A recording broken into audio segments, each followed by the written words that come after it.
কাকিমাদের বিয়ে বাড়ি। ও দিদি, ও দিদি, এদিকে এসো। হ্যাঁ গো দিদি, বলো বলো। নতুন বউকে দেখলে? নতুন বউয়ের ছিঁড়ি যা বাবা, গায়ের রং তো কালো যেন শ্যাওলা পড়ে গেছে। কপালখানি এত বড়, নাক বোঁচা আর রোগা, দেখেছো তো কত রোগা, যেন ফু দিলে উড়ে চলে যায়। তাছাড়া মাথার চুল নেই বললে চলে।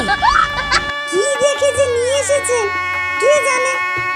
বাবা গো বাবা, রূপও নেই আর সোনা গয়না পরেও নেই। বাড়িতে মনে হয় কিছুই নেই। কাদের বাড়িতে মেয়েটা নিয়ে এসেছে কে জানে। ঠিক বলেছো দিদি। আর খাওয়া দাওয়ার দিকে গিয়ে দেখেছো? না, আমি যাইনি ওদিকে, তবে দূর থেকে পকোড়ার দিকে দেখছিলাম। তা পকোড়াগুলো দেখেছো?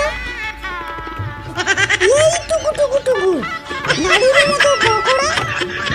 আমি তো খাইনি বাবা, শুধু শটে ছেড়েছে দিদি, শুধু শটে। দেখে তো মনে হচ্ছে না এটা বিয়ে বাড়ি, মনে হচ্ছে এ অন্নপ্রাশন বাড়িতে চলে এসেছি। আমিও তাই ভাবছিলাম দিদি। তা কি উপহার দিলে নতুন বউকে?